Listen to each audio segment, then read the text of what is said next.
We're live.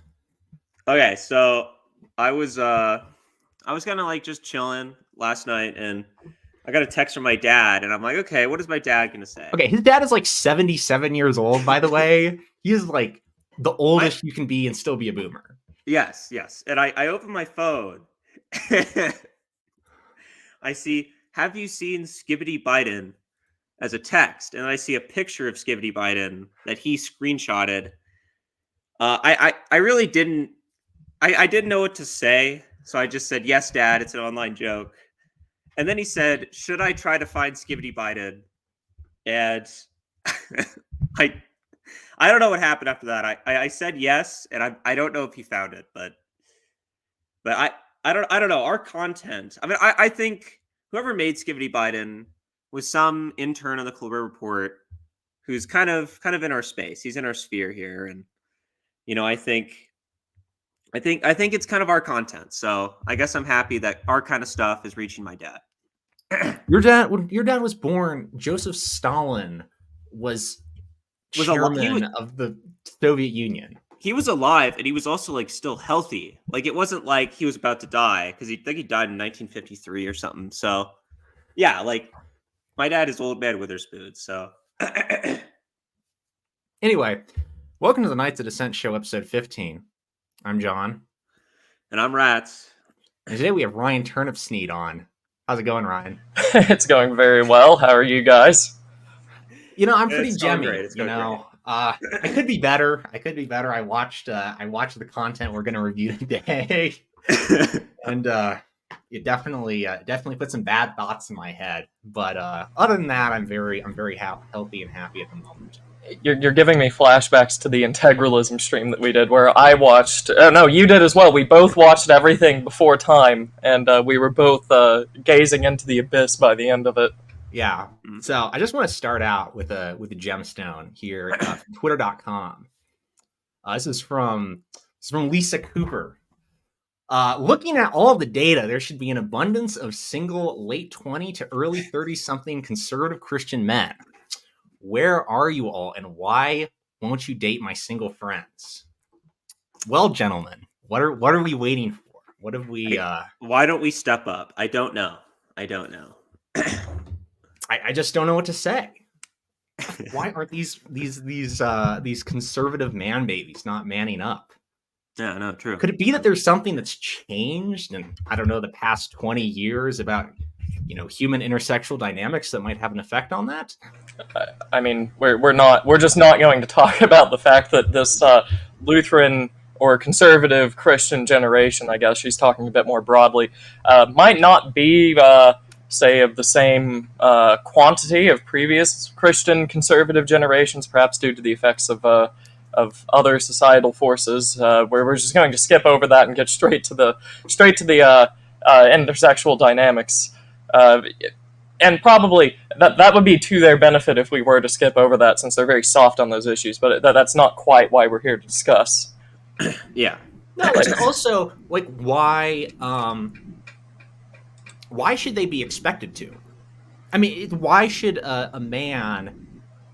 I mean, this is for those who aren't aware. This is Jordan Cooper's wife, right? So they're like early millennials generation. So her friend group is probably in their late 30s now. Why would a man in his 20s, like, just historically speaking, why would a man in his 20s want to marry a woman in her late 30s?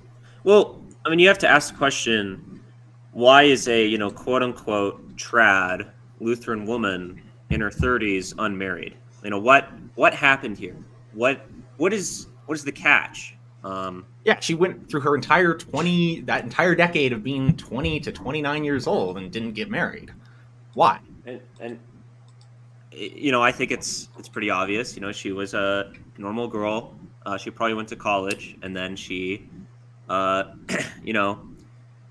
slept around basically.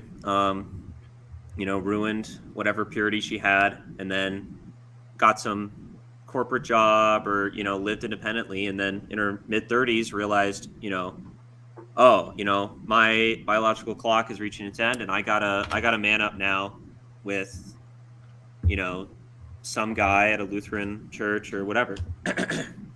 Here we can make this the strongest argument, and it still has quite a few glaring holes in it. So we can assume here that Lisa Cooper is talking to just men that are in their 20s and 30s, and that she has women that are younger than that, say. And we can also assume that perhaps they didn't sleep around, but they are normal to Lisa Cooper, which meant they went to college and all this other stuff, went through normal schooling, has absolutely no concept of any sort of a traditional Christian society or anything like that. We can assume that is the argument here. Make it as strong as possible with those caveats. And we still have to deal with the fact that most of these women that are in these Christian congregations, supposedly conservative Christian congregations, are at best usually second wave feminist. Yeah, none of these women.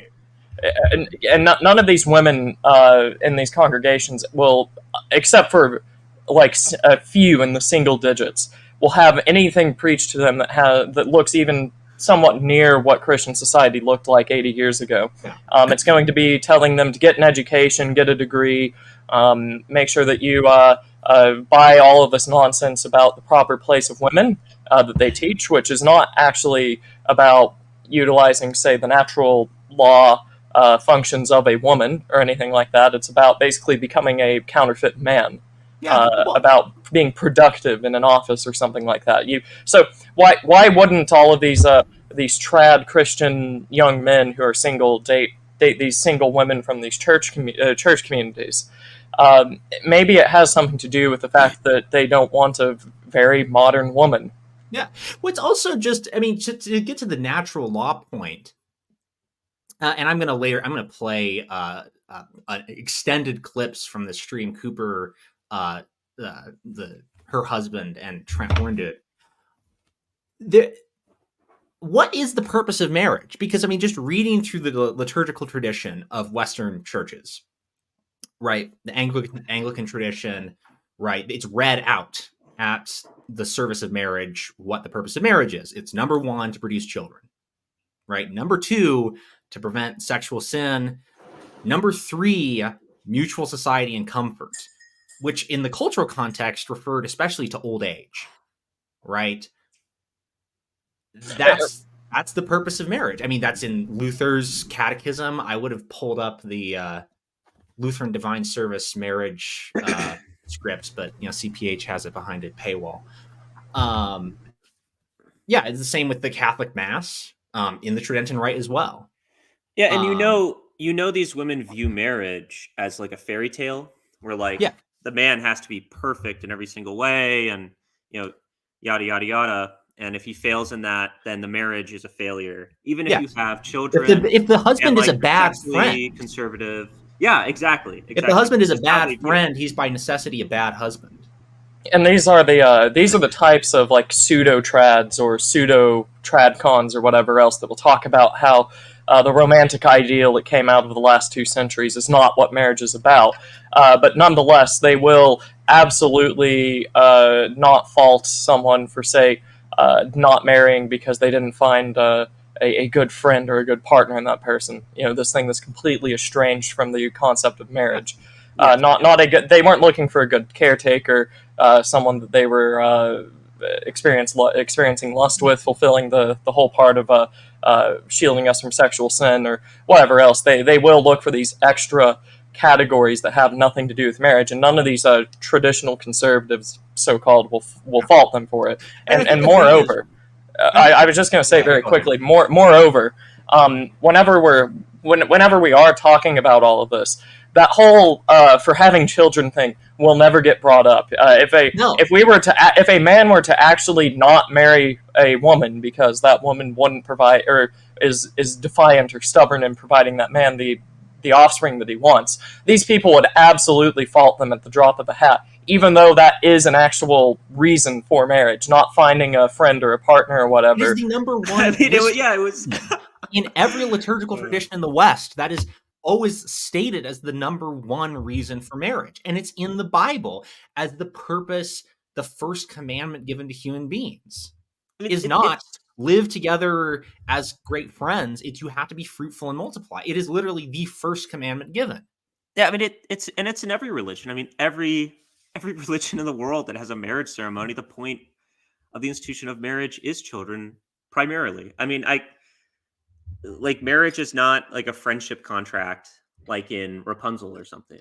I don't know. It's very interesting. And I have more takes on this, but I can get to it later. I want to play starting at like 25 minutes from the stream because I thought it was very revealing.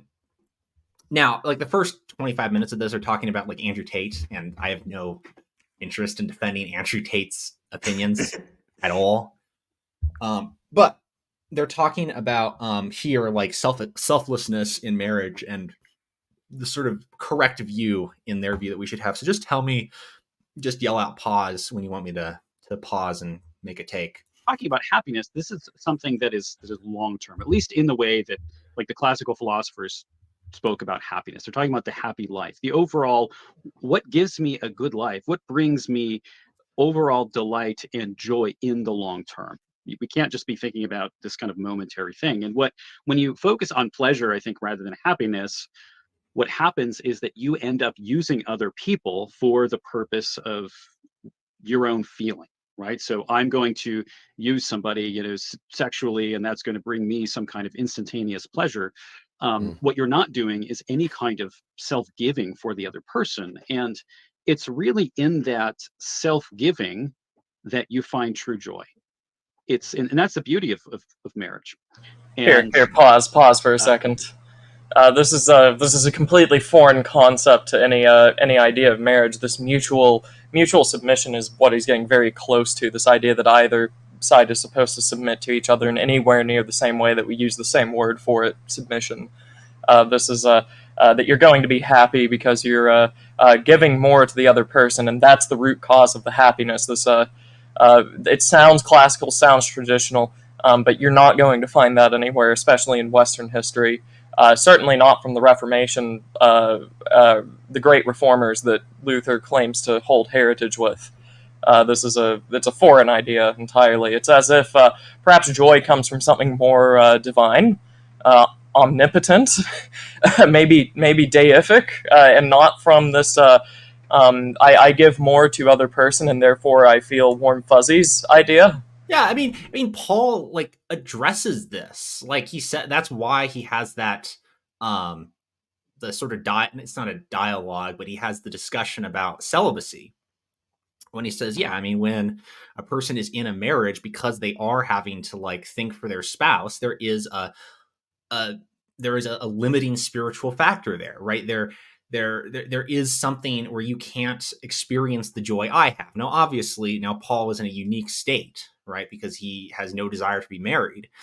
But it's not as if this is like the only or even like the truest form of happiness you could have. Now, obviously, like monastics took that too far. And, some of the stuff Jerome said was kind of blasphemous even. But there's a consistent understanding throughout the history of the West, especially Western Christendom, that there's a higher form of true joy, and it doesn't come from just being married.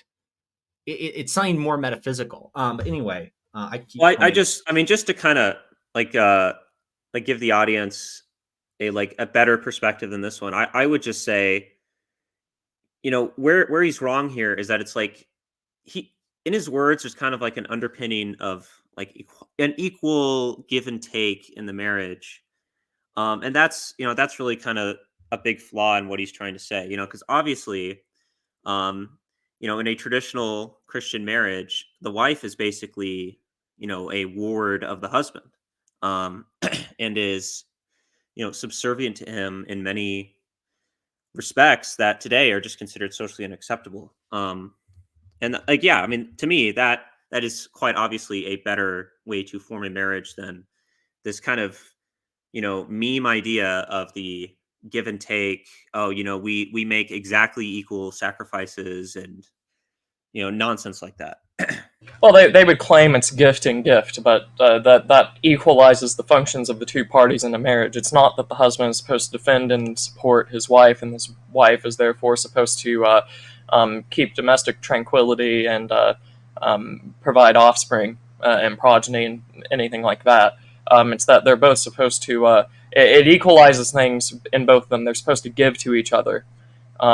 Just leaving it there. And then also beyond that, it sort of it recenters marriage not along a intergenerational line.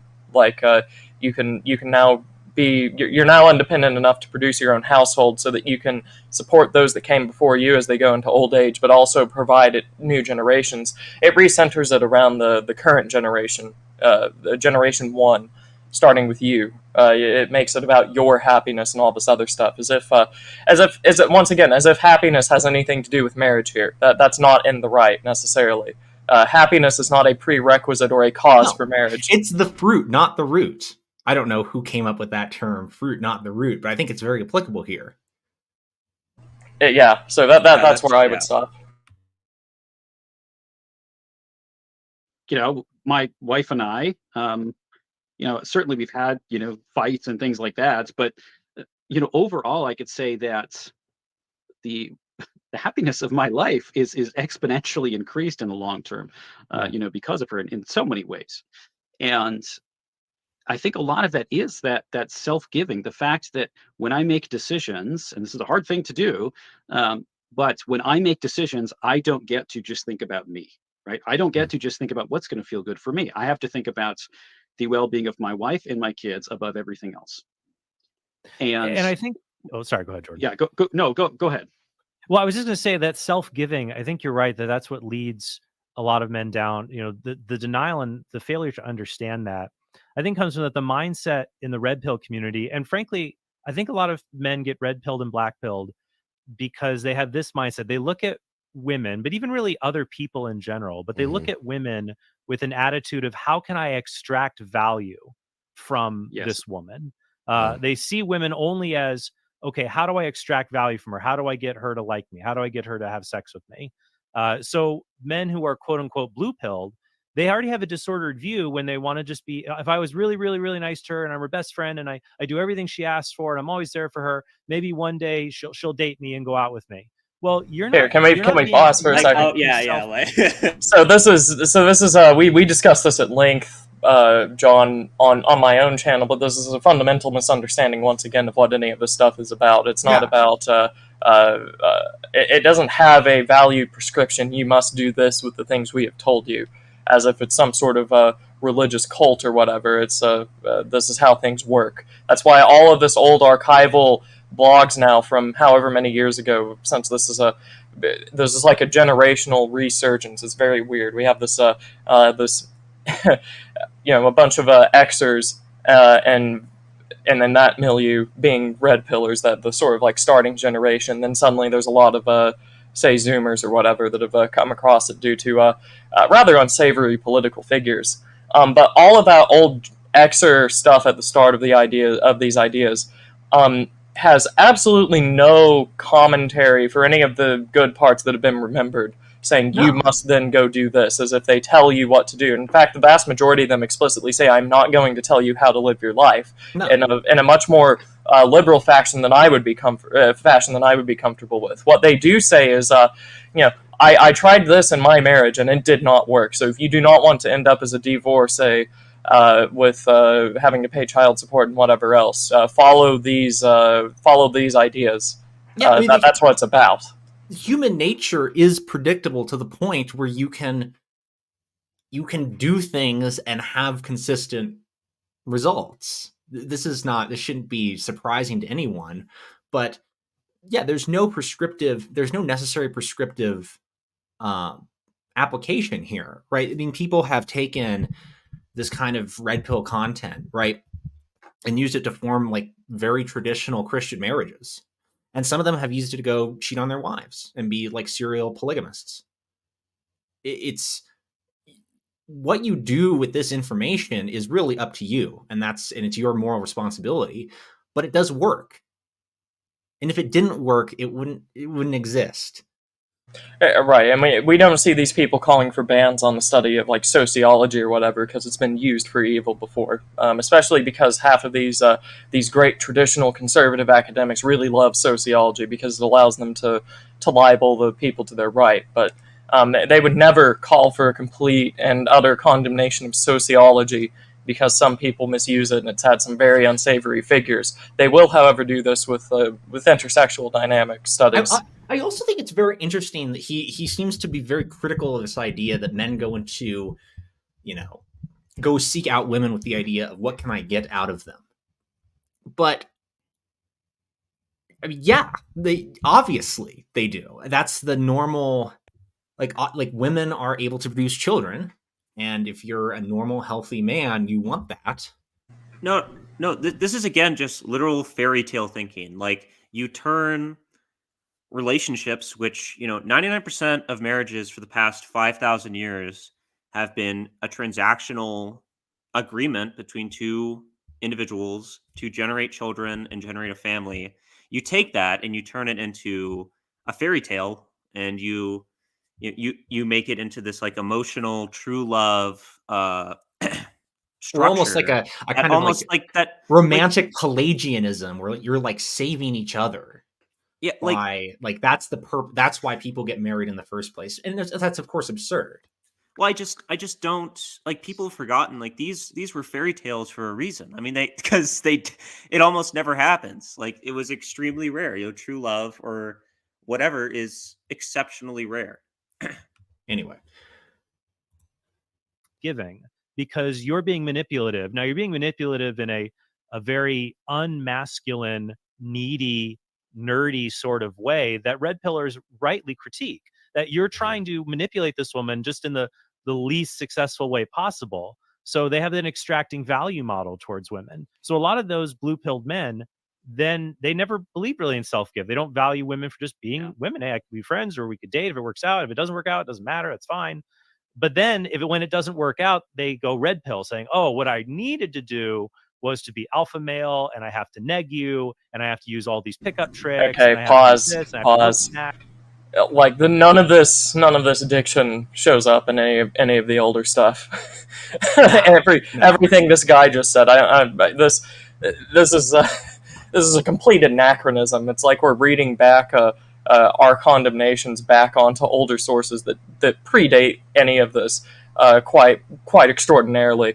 But here, more to the earlier point, since they're still going to be talking about manipulation, whatever else, you're supposed to be a completely selfless giver and whatnot else, which nothing wrong with selfless giving, since that is the ideal of charity. It's just that marriage isn't a charity act. That's not in the right for a reason. But just consider the alternative.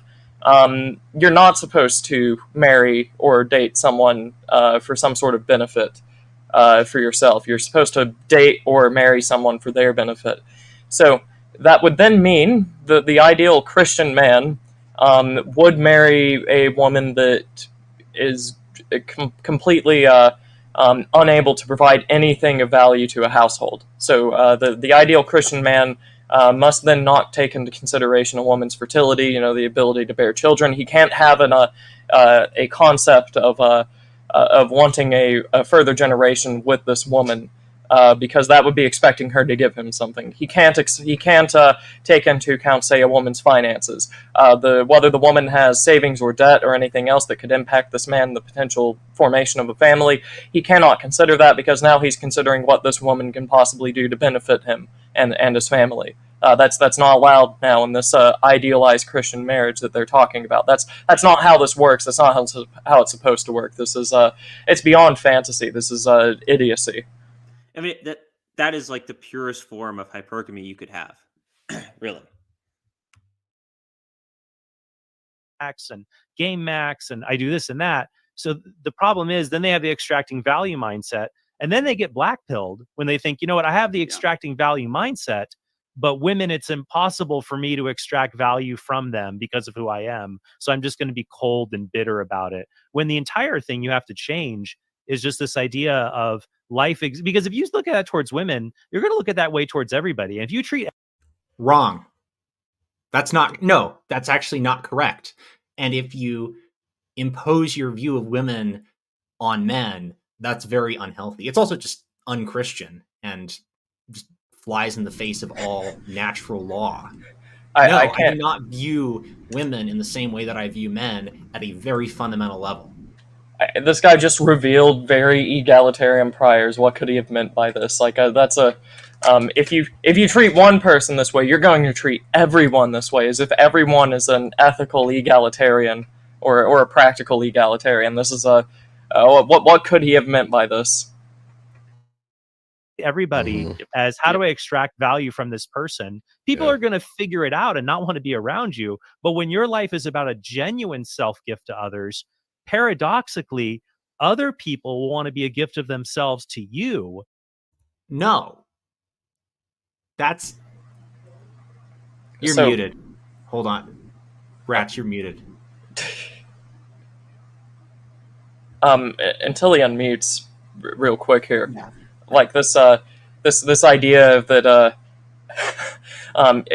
we're just going to completely discount human nature. We're going to give they're swapping between prescriptions, what you should be doing, and the lay of the land as it is, which is Yeah. fundamentally what they're critiquing, is people talking about how things are and how you can then navigate these things. What would the effect of doing X be in this situation? They're swapping between the two quite grossly, and it ends up with they this. just jump between is and ought constantly. Christianity gives no guarantee that selflessness will benefit you in the material world. Right, and for good reason, because there is no guarantee. That it will not. I mean, that's the entire point. Like, why would selflessness be a virtue in Christianity if it benefits you anyways? Like obviously. That is a very Kierkegaardian point. This idea that nothing in Christianity that you're asked to do brings any benefit, and that's why the world doesn't just roll over into Christianity.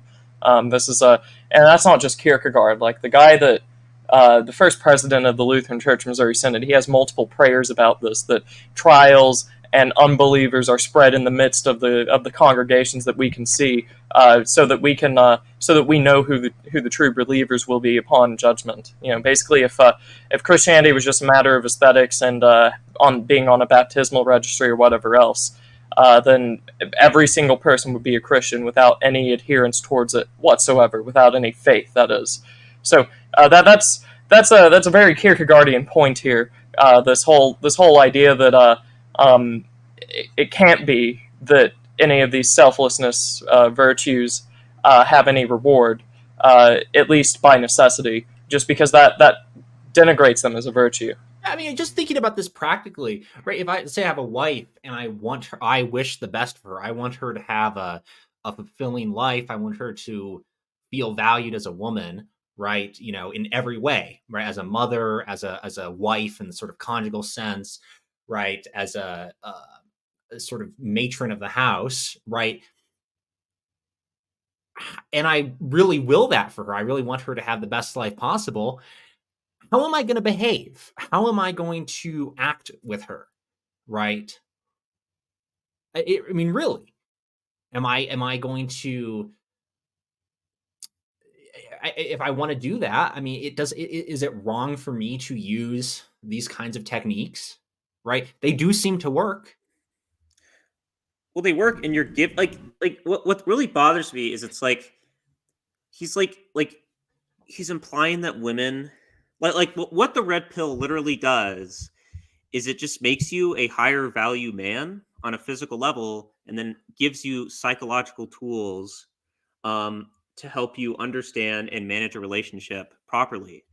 But the physical, going to the gym and being clean and whatever, that is enforcing a transaction.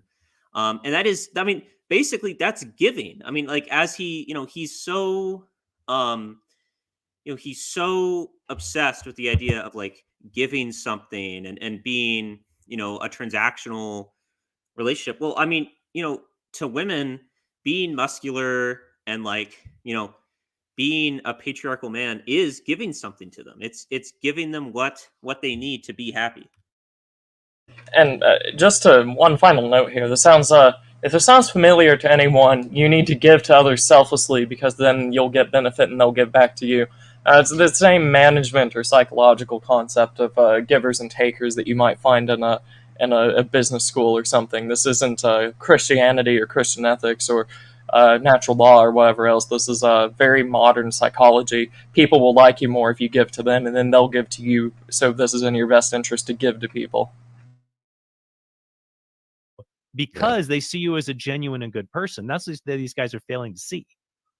Yeah, I think they're essentially like treating, and I think they view themselves this way too, is you treat people like products. Because you're always talking about high value woman, high value man. You're looking at people as if they're something that can be bought in some way, because you're using that same kind of standard of measurement. Or trying to get people to yeah, pause. Does Luther not buying Wow. the exchange of money in consideration of marriage? That has never happened in Christian societies ever. Well, beyond that, Cooper's reducing valuation here to monetary exchanges. Like, does he not value his life? Does he not value his home, his country, his God, or anything like this? Is there perhaps a different way in which we could talk about value that does not have to be denominated in dollars? Like, this is just a logical error on his part. This is dumb. This is almost like left wing like relationships have been damaged by capitalism, and now they're transaction this is just completely. No, this is what you get from off like the Patrick ball. Deneen and the like Steubenville Boston College crowd. Like, capitalism heckin' ruined our relationships. Like, go literally read any marriage contract from the medieval period.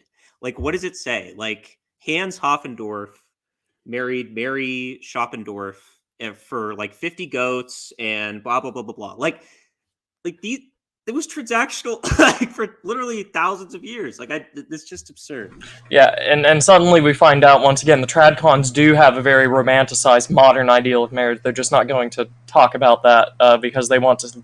This whole traditional conservative thing is purely a mask. Whether they realize it or not, and I think some of these figures do realize it. That's probably why they maintain it. They're trying to de-radicalize more than they are trying to be traditional or conservative or whatever else. That's why Cooper whines and complains about institutionalism all the time on his timeline. He'll argue against excommunicants because they tried to change the institution without any regard for the truth. They do the same thing with marriage here. They have a very, very modern view. Dowries have never existed. There's never been political marriages or whatever else. And we're infusing these ideas of modern love or modern selflessness or whatever else into this into the purpose of marriage, which, as we read out at the beginning of the stream, aren't there. By you. Yes, yeah. So it goes both ways. And you mentioned before that I've done some videos on etiquette, and I've talked about this quite a bit. I think etiquette, the classical standards of etiquette, have existed for generations for good reasons. Because those standards of etiquette, if we live by them, will serve us very well. They work well. They function well socially. And you find that if you learn the rules of classical etiquette or manners, and it sounds stuffy, and when I talk about this to people, and they're like, why the heck should that matter? But a lot of the kind of primary rules of etiquette they're really all centered on one thing, which is valuing the other person, right? So if, for example, you learn the rules of conversational etiquette. Hold on, pause. You are So now it's all right to value the other person. Now that we're talking about etiquette from this de-radicalized, non-controversial Tradcon perspective, now we can talk about valuing people. Really? We're like a minute away from the last time you just said we can't value people, and that's what the red pill stuff does. This is I'm amazed here. Also, the etiquette rules that he's probably talking about Western style etiquette rules, not tea ceremonies from Japan. Those are all pageantry, and they were pageantry, especially in the realm of courtship. They were a form of pageantry that was developed in order to maintain property. That was their purpose. Their purpose was to it was almost like a peacock showing its feathers. It was like this pageant that you went through of courtship and etiquette in order to make good marriages, which would maintain property in a like through generations. Well, That was then we their can, purpose. They didn't just and do it for fun. consider this idea as well, that they're never going to mention in the stream about good traditional Christian marriage. Is that in earlier social dynamics in the West, the daughters were not their own independent entities legally. They were under the guardianship or property of their father, depending on the country, whichever word you want to use. Basically means the same thing. The father has direct and complete oversight over his daughter until she marries and joins with the husband. So, how then am I to marry a woman? Well, I can't talk to her directly. There's no point in that because she is not the legal executor of a marriage. She can give assent, but she's not the one I need to be talking to. I need to be talking to her father. So any discussion or contact or anything else that I have with this woman whom I want to marry can't be very direct. I can't like date her for the purpose of asking her to marry me or whatever. Even though I may do that for show later. What I need to be doing is I need to make sure that she's friendly with me, just because that's good. You want to, despite the fact it's not the purpose of a marriage, you want her to still be friendly with you. That would be a good idea. You don't want to be hostile and cold to begin with, but you should be focusing on her father, and that's why you have monetary exchanges and whatever else tied to marriage in early society or earlier Western society, is because that's the entity that actually can veto or allow the marriage is her father. They're not going to talk about this because they have a very modernized view of marriage, a very romantic view, most ironically, because that's what they think they are fighting against, or at least they have been for the last few years. What they Now like, it's what they oh, sorry, what they want you to believe is that like in medieval times when a knight would do courtship rituals, it was to like woo the lady and then like convince her to marry him, which is just fundamentally false on a understanding level. I mean, it's just it's another fairy tale. No, chivalry was another pageant. It was, and at worst, it was sort of like this decadent nobility's plaything. But these are all pageants, and they were developed for a purpose. And it wasn't just because people liked being nice to each other. going to be just talking at the other person. You learn how to engage in questions and be reciprocal and how to listen actively. And when those things happen, the other person, if you're on a date, the woman is going to feel valued. And there is this kind of reciprocal, you honor them and then they honor you. The self-giving ends up to some extent going both ways. Now, it doesn't always work exactly that way. But I think what happens is there is this idea that, as you pointed out, Trent, that there is this kind of dichotomy between just two options, right? You've got the stereotypical nice guy, and then you have the kind of what they consider to be the alpha male. And I hear these critiques when talking about the gentleman that, well, that's just the version of the nice guy. And that's not true at all. You can have immense strength, but know how to restrain it and direct it properly. And that is a far more both honorable thing to do, but also just practically, it's going to serve you better in life than just kind of exerting strength for the sake of power. And ultimately, I do think that a lot of guys who have bought into this mindset, sure, they can get women to sleep with, but they don't actually have the skills or know how to actually communicate with women on a meaningful level that is going to result in this kind of give and take. I mean, the assumption there is that like the secret to a woman's heart is like being a really good communicator, which I don't know as a married man how he can believe that. I'm a little astounded by that claim, but okay. Maybe male and female have different natures. They aren't equal, interchangeable blobs that just happen to have different physical capabilities. Maybe it doesn't matter how much you communicate. Maybe there are just going to be fundamental differences and disagreements as a result of that. Can we consider that? I'll just say from like personal life experience, my parents have been married for 25 years now. And they still can't really communicate well enough to make dinner without it being late or slightly burnt. So, a strong marriage, a happy relationship does not need to have this kind of like perfect like back and forth communication that always results in success. Yeah, also, and listening to individual by the name of Rollo Tomasi. I'm not sure if you guys are familiar with him, Yes. but Rollo is what we consider, many people tout him as the godfather of the red pill. He's been doing this thing since 2013.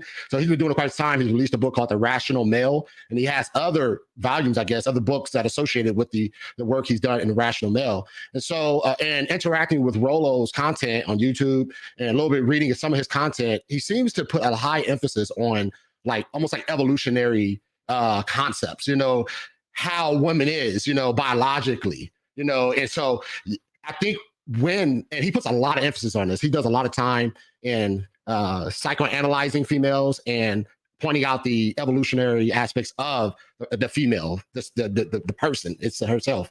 And so I think when individuals go into that type of thinking, I think it dismisses the value of her, as someone being made in the image of God. And so, Okay. Whoa. So, He said the thing. He said the thing. And Cooper and Trent, they know better. They know what the word imago Dei mean. They study dogmatic theology. I just like, can you guys hear me? Yeah. Okay. I just, even if you're a young Earth creationist and you don't believe in evolution, like weren't women given extremely specific thought processes and goals by God? Like what is he even like? Who cares if it's evolution or if it's God's hand? I mean, it's the same endpoint of women having very specific drives and goals that men should, I don't want to use the word exploit, but like should lean into to have successful relationships. So this is a so there are times in which, say, evolutionary theory is used as the starting point, and then people reason up from there. And then certainly by the Lutheran view, they would get things wrong because the starting point is wrong. In this case, that's not really what I haven't read Rollo Tomasi, and I'll be perfectly upfront there. I don't keep track of him and whatever else. I guess I read the more niche blogs, just looking at all the things that I have read. But it seems like just how they're describing it, Mr. Tomasi is using it as an explanation or justification for why observable reality is the way it is. That is not necessarily wrong, as in it causes other conclusions thereafter to be wrong. It's just how Mr. Tomasi is explaining things. Lutherans wouldn't agree with that. But the observation still stands that that's the only bearing that this has on it, is the why is the observation the way it is. Because we did not start with evolutionary theory, therefore red pill stuff. We have red pill stuff. How is this the case? Well, maybe evolutionary theory. So this isn't some silver bullet that they think they've got. They can bring up the great fundamentalist enemy of evolution, the rightfully fundamentalist enemy of evolution, and then think they can be done with it. This is a very classic traditionalist or conservative tactic where they just bring up the enemy of yesterday to sort of disarm anyone that might be threatening them, left or right. Yeah, I mean, basically, I don't see why a Christian couldn't say, okay, I've read red pill content. I find this to be true. Now, let me go to my Bible and understand why this psychological phenomenon occurred, and then you can point, God, made Eve this way, and then he did this and that and the other. And I don't see how that's not a valid perspective at all. Certainly, because they haven't actually brought up a biblical reason for why this is not true. There is one scriptural citation, and it's at the end. It's very bad. It's really bad. Okay. So, like, that would be the only case in which saying, I see this thing, I think it's true, let me consult Scripture. And if you find something contradictory, you reassess your understanding of whatever it is, and then you repeat. But that's they aren't doing this here. They're appealing to old notions that are really just 19th century, very modern 19th century sort of modernism, or even the left side of liberalism, and this romantic ideal that they keep appealing to. Very non-traditional, ironically.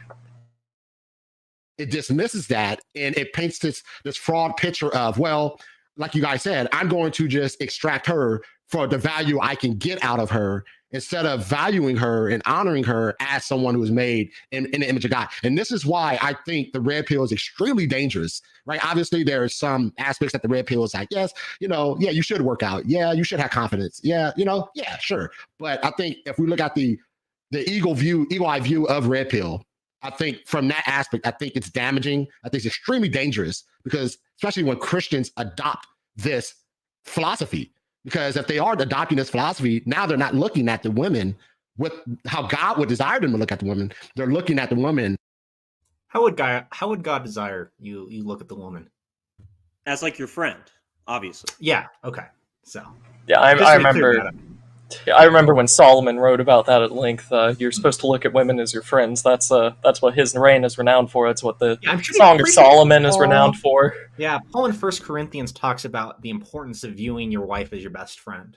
That's the really the thrust of that entire book. An aspect of what can I give her, and it's just damaging. I think it's just corrosive and damaging. I also want to add something here. I do think it's very important, and it's a legitimate critique Pearl and other red pillars make. That they're not wrong about everything. So Pearl often brings up the point, like, you're always criticizing men. Why aren't you criticizing women? And I think that's fair. Sometimes when we talk about in these conversations, it's men who are being superficial, manipulative, exploitative. They're mocking masculinity.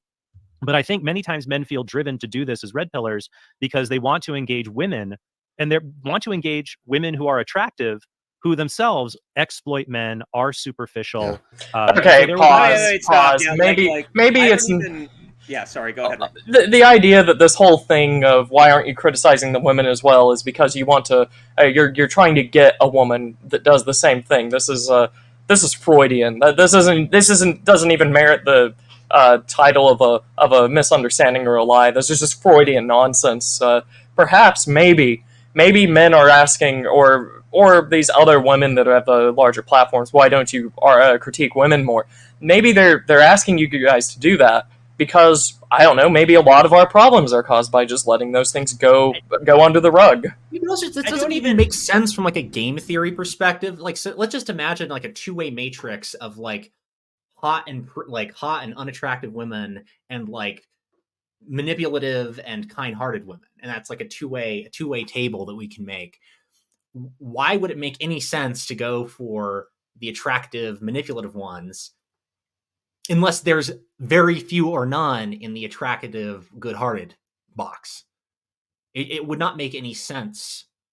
But that's logically to go after that. That's granting them the idea that this has any bearing on attracting women. Why aren't you critiquing women more? It's obviously because these young men want to go after women. That's why it's not. They're not. Yeah, but this has no bearing. This has no bearing on attracting women. Why don't they are saying I want them to critique women more because I want to court or date or whatever else these other women who manipulate men. That's what they're saying, and that's just logically not true, and it's Freudian in the extreme. The reason that these young men in particular want these guys to actually come bring the hammer down upon women is because they actually want to find a good Christian woman. That is a good ideal. That's something that most men want. Why isn't that happening? Well, it's because pastors don't want to do that. It's socially unacceptable. It's because these clergymen that should be catechizing these young women in their congregations, or even their daughters if they're a father, they don't want to do these things because they're weak. It's a weakness, not because they're physically effeminate or anything. It's because daughters are bad.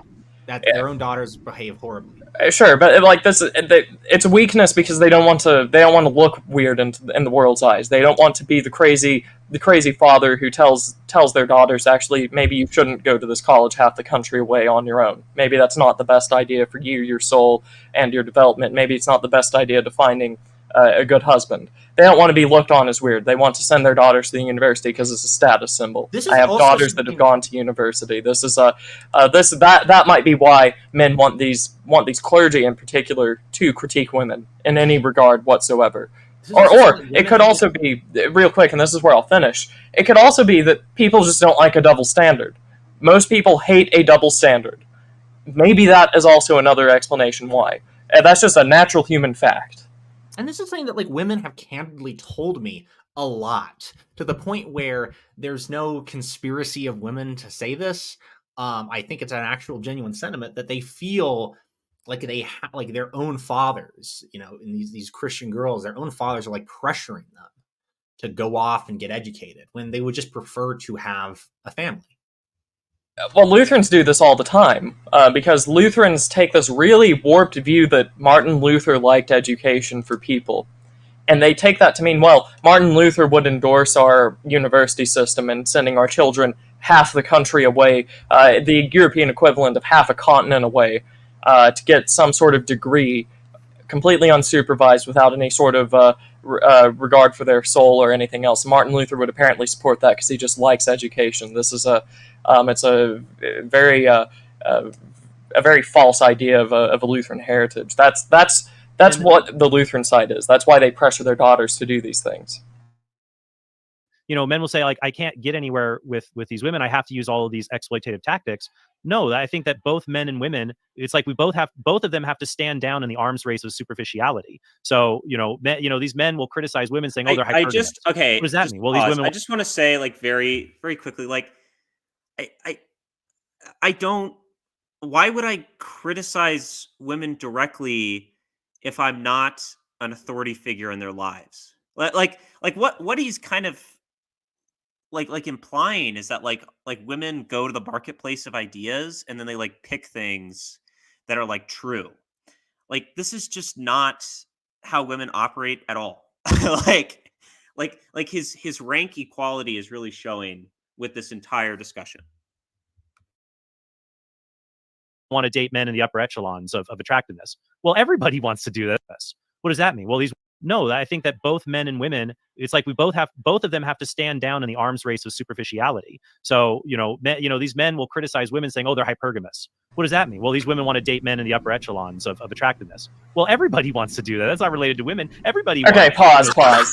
So he starts off. So he starts off by saying it's a choice. We have to lay down our arms and not do all these things. And then he goes on to say, "Oh, but actually, it's just human nature. Oh, that's what everyone wants to do."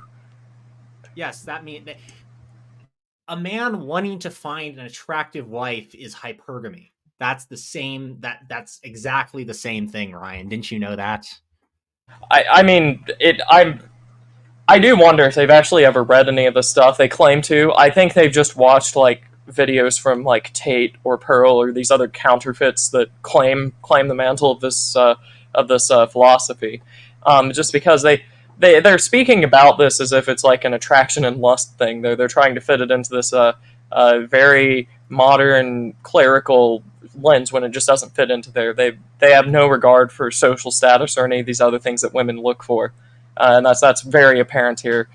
Just disregarding the contradictory thing he just said, where on one hand it's a choice to where we can just lay down arms as if this is some game theoretical arm race, but also everyone just wants to date more attractive people. That's what this concept of hypergamy is. This is a startlingly weak logical reasoning just on the face of it.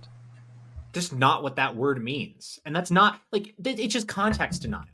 Like we all know, everybody on Earth knows that in current year, large numbers of women can have sexual encounters with men much more attractive than they are. That's just a fact.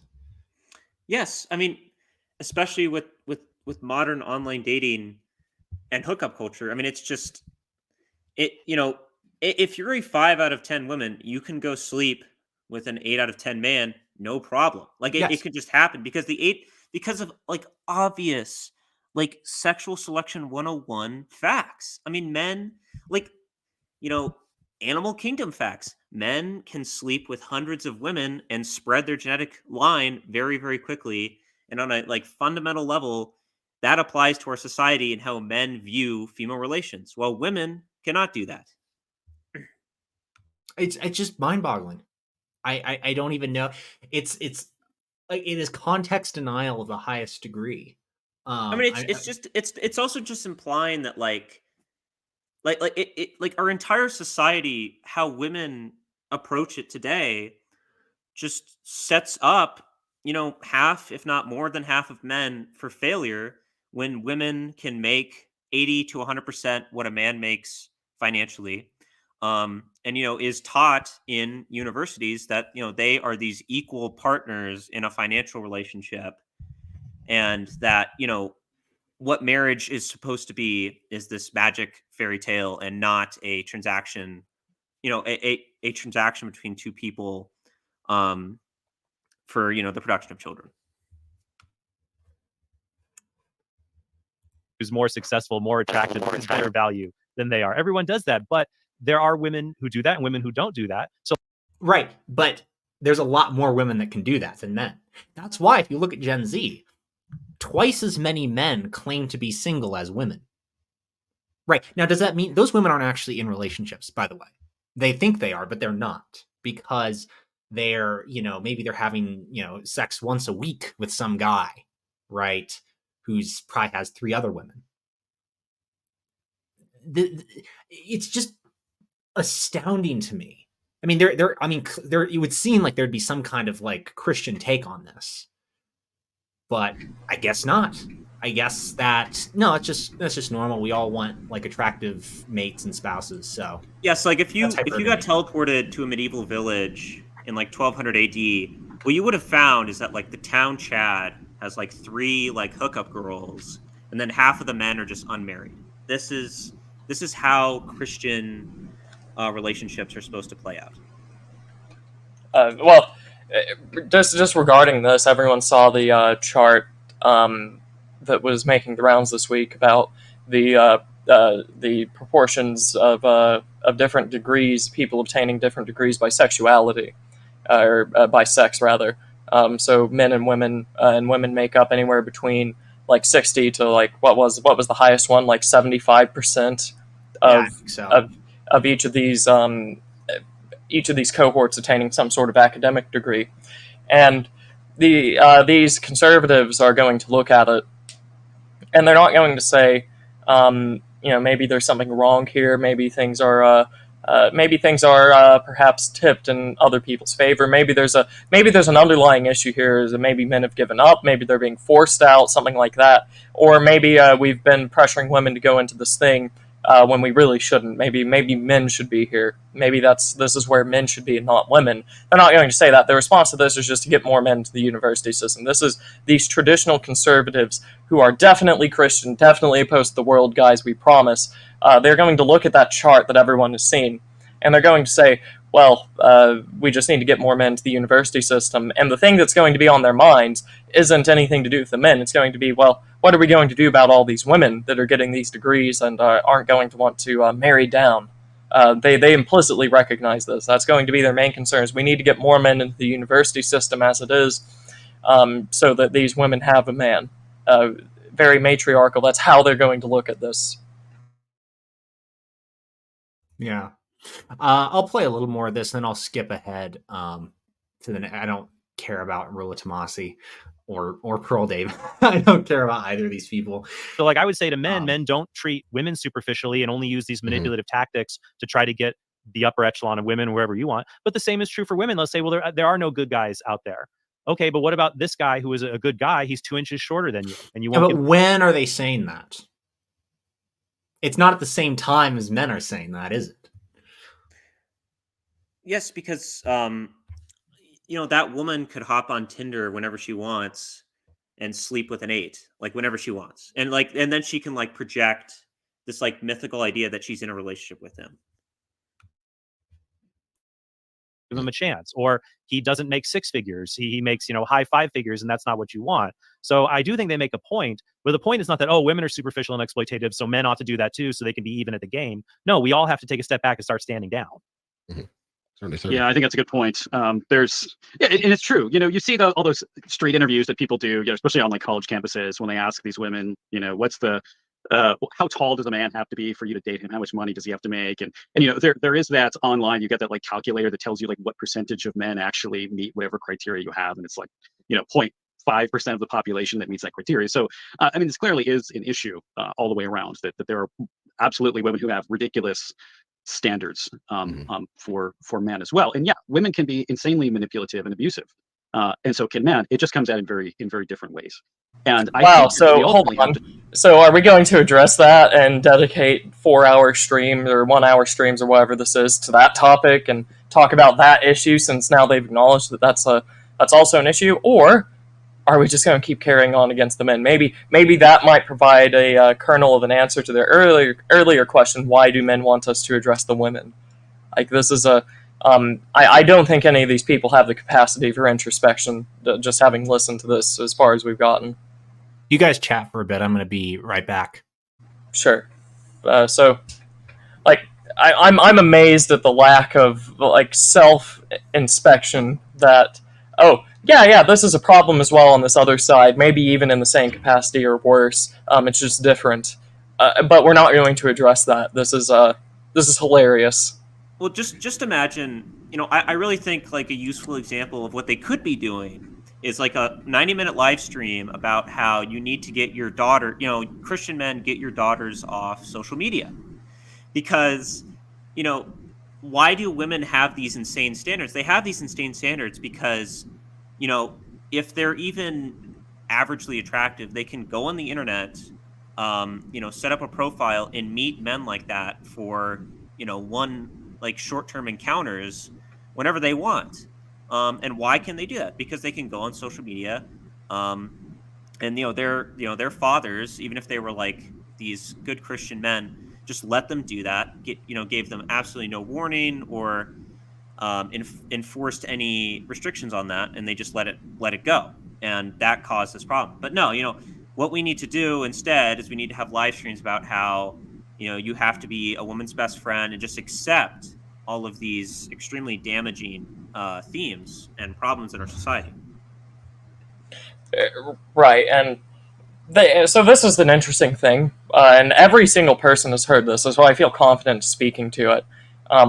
Whenever they talk about men dealing with social media or something like that, they'll appeal to the gospel verse that you're supposed to. Or, yeah, I do believe it is. It's either gospel or Paul. I think Paul quotes it, which is why I'm getting hung up here.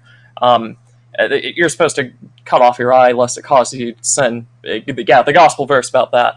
You're supposed to basically expunge things that will tempt you, so that your soul can be saved. That's what men will get whenever this stuff comes up. Is that, well, you can't do any of this stuff because it will cause you to sin. Which there's nothing inherently wrong with that. That would be a Christian application of the verse. But whenever we talk about women doing this stuff, they will get no such thing. That women very, very rarely get told, cut out your eye so that it doesn't cause you to sin. Get off the social media platforms, because we can't look like we're restricting women, because that's very non-worldly. That's specifically what it is. We can't restrict women because such a thing is anathema. I'm back. All right, I think I'm going to skip ahead. There's a lot of lots of slop in the middle about like Rollo Tomasi. I actually don't like Rollo. His older books are interesting, just as like a historical snapshot of that era. But I mean, didn't he convert to Eastern Orthodoxy, by the way? No, that's Cernovich. Cernovich became. Oh, okay. Okay. Okay. Yeah. No, that's fantastic. No, that's great. This is something I find very strange, is that, when I talk about masculinity, or I talk about, the idea of the gentleman, I often get these comments from men who are sold on the red pill stuff. They say the same thing, which is, but women want men like this. They don't want men like you. And I find it so strange, because I'm married and you're single. Like, what's the perception? Okay. This like reminds me of guys. A 40-year-old man telling 20-year-olds, I just, like, not even on the same planet, not even in the same solar system. This is like guys in World War I that were like generals who were using the tactics from the Napoleonic War and just got thousands of infantrymen killed because they had no idea how warfare had changed. I'm serious. Well, the whole point of this is not that things have changed necessarily. It's that the structures around the basic ideas have changed. So, like, men and women have not fundamentally changed between now or 700 years ago. It's that the society around us have changed, and that's why that's why this stuff is relevant. So, anything these guys talk about can be used just due to human nature at any point in time in the past. But yeah, this is exactly like that. They're telling men to basically pretend that marriage has the same legal weight, the same dynamics, the same protections as it did not even 90 years ago. And then you'll be fine and good Christian, be a good Christian. This is I find this to be grossly neglectful. It's just not accurate. And I find this when I talk to especially like Gen Xers and older millennials, their view of the dating market is very anachronistic. It's also really like overly optimistic. I find it very strange. Like Rats, I know you have like relatives who have kind of experienced similar stuff where they're like, yeah, man, the dating market's super rough now. Yeah, like I have a brother-in-law, and he's basically just this, middle millennial, like early 30s Chad. And like one time, like I was just hanging out with him, and like we kind of started talking about dating, and unlike a Gen X or a Boomer who would kind of be like, oh, you'll figure it out, it'll be fine. He literally just looked me in the eye and just said, yeah, man, it's really rough. And then that was kind of a sobering,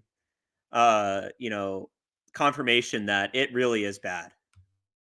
Yeah, I mean, like, I don't know how old Jordan Cooper is exactly, but he's not been in the dating market for a long time, and actually, well, none of these guys have.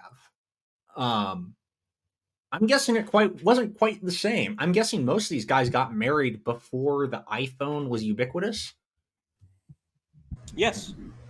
I mean, I'll just say, like, I don't hate like older generations for not understanding how bad the dating market is. I just wish they'd be honest about it and be like, yeah, I don't, it looks rough, kiddo. I don't have a lot of good advice outside of, get in shape and all that.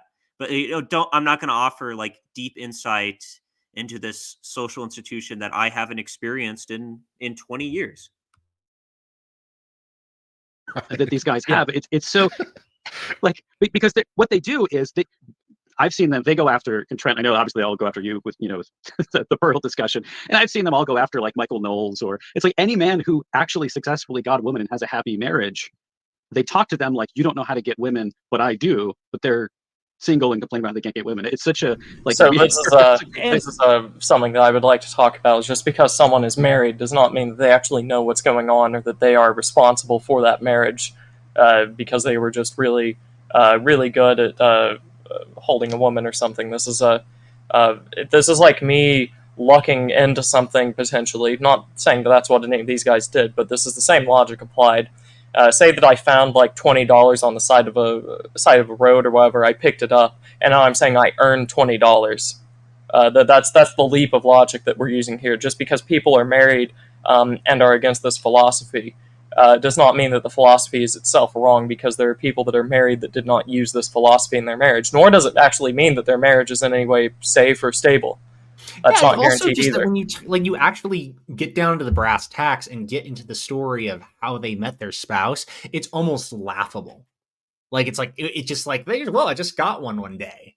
We just went out on a few dates and we just liked each other so much. It's very interesting.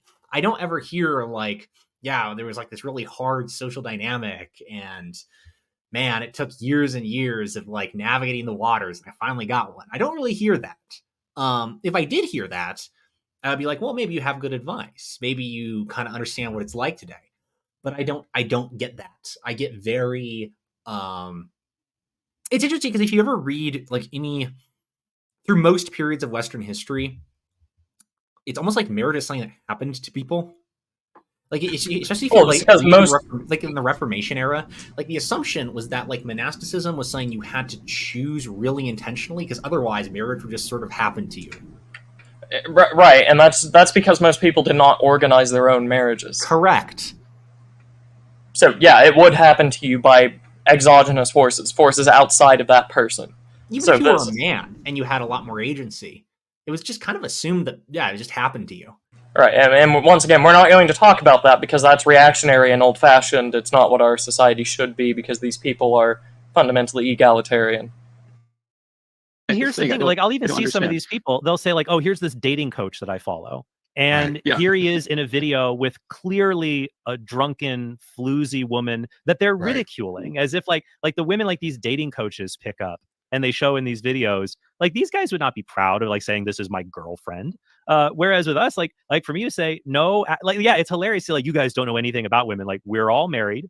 And many of us like myself, you know, many of us also successfully dated lots of solid people as we were discerning marriage. And myself, not only am I married, I'm married to someone who's attractive, but who's also I'm gonna be like literally like you don't know anything about infantry tactics. Like, oh, that's not true. You know, I led men during the Franco-Prussian War. That means I can totally be a great World War I general. Like, it's literally what's a Maxim gun? I've never heard of it. Yeah, exactly.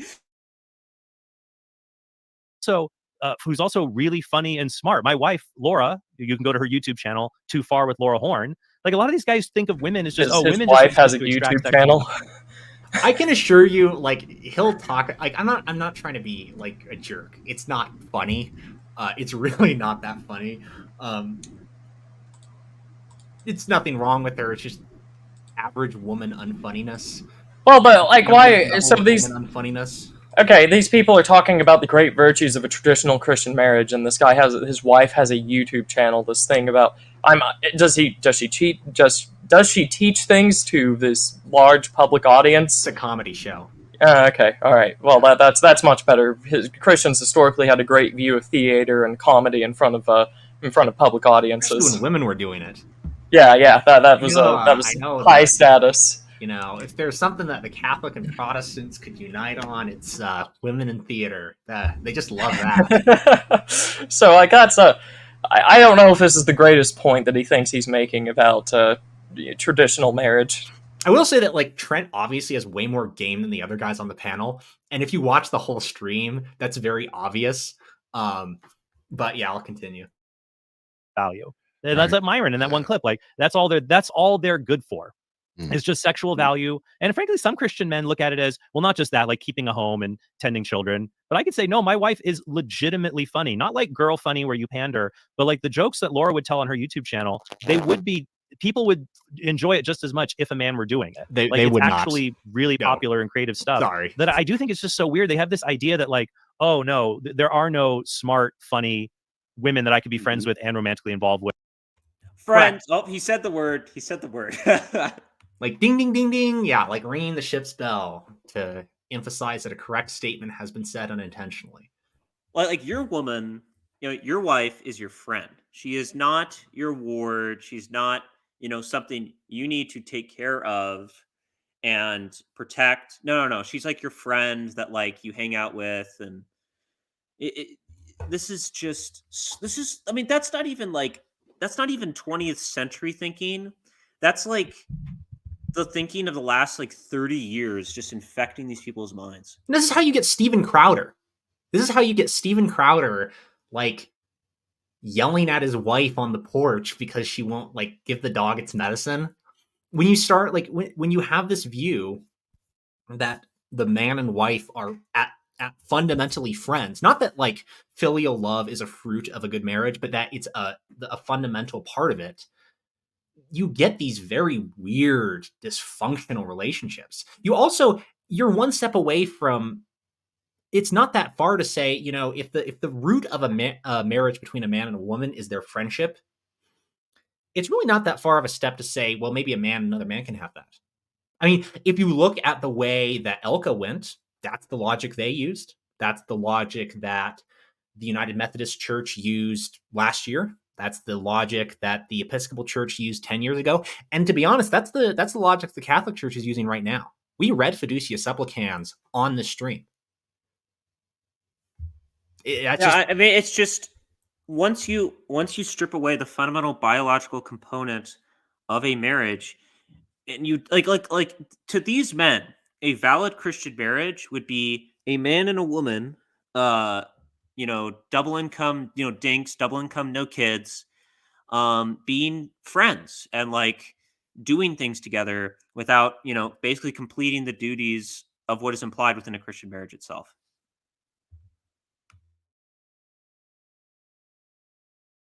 With they just have this prejudice towards women that mirrors the prejudice radical feminists have towards men, and it's just so sad. Prejudicial, right? So, I mean, yes, I do have an impression of what a woman is and what a man is. This is not crazy. Okay. I think Ryan might have perished in the attempt. No, I'm not perished. I'm just I don't have anything special to add. This is this falls in the face of just basic critique. Yeah, no, it's exactly right. I remember there was this like tweet a while ago that went kind of viral where somebody said it's better to marry a woman who is, his language was semi-retarded, was I remember can't think well, and as if they're not human beings, like, because you want her to just be, your housekeeper, or you just want her to do whatever you do. Like like first date with my wife, no, this was second date. We went to a coffee shop by campus, and we talked about what she was reading in Derrida, and we talked about the dating of Matthew's gospel. We're using biblical textual criticism on the first date. I can't imagine what that's like. I promise, I solemnly swear, I have never talked about New Testament textual criticism on a coffee date. Oh man. So did it work? No. Oh no. No. So here, hold on just a second. Why would a woman be reading Derrida and start talking about like all these different dogmatic and theological issues? Professor gave it to her? Well, no. But I'm not asking practically why. I'm asking motivationally why. Why would a woman be doing this? Because she was that's taught by her dad to value this, fake education. Well, maybe so, but also just peer a little deeper here. These are not. This is not a traditionally feminine field. Certainly not in Christianity. It's not this is not a. Who needs this information? Well, apologists, pastors, theologians, and all these other things. Can any of the above-mentioned categories in a traditional Christian worldview be inhabited by a woman? Nope. No. So what's going on? I don't know. I don't know, bro. So, like, that's the first thing that comes to my mind. Why is this woman that you're really interested in basically learning the things that a pastor does? Like, that's not saying she can't like learn this on her own, but this sounds like it's for her education or her degree. Why? But it was the intellectual connection of like, we can debate weird ideas and talk about them, but there is a perception that if a woman is like that, she's being like a man, and you are, I don't know, like submitting to her. Okay, any Protestant Christian prior to like 1950 would have said that. 1970, more like. This is a very recent thing. That's like, where was your church before the Reformation? Like, where was your view of women prior to the 1890s at earliest and the 1970s at latest? So, like, this is they're being like men or something, as if that's not at all what this profession is for. Lutherans like to talk a lot and abuse the word vocation, but like, what vocations, once again, need this information? Like, if it's just for some sort of harmless hobby, fine. Like, there's no real reason why a woman couldn't know this just necessarily on the face of it. But that's clearly not what's happening. They're meeting in a university, and this is what she is studying very academically, it sounds like. Why? Why? Does reading Jacques Derrida make you a better mother? Well, okay, yeah, we can jump to there. But also, they're lodging issue with people saying this is making her like a man. Well, it is, because the only professions that know this stuff, that actually engage in these things, are professions restricted for men, rightfully. This is I don't know why he would reveal that. Her not being the head of the household, if you think she has any valuable ideas. It's funny that you say humor, because I feel like that's the one that I always hear. Yeah, it's like, women are not funny. And if you... Women are not funny. They're not funny. Sorry. He always hears this. It's everyone else that's wrong, not him. No, I mean, like, banter with women can be funny, because their reactions are funny. Women, like as solo comedians, are not funny. Period. We can dredge up the old 4chan post that says why this is.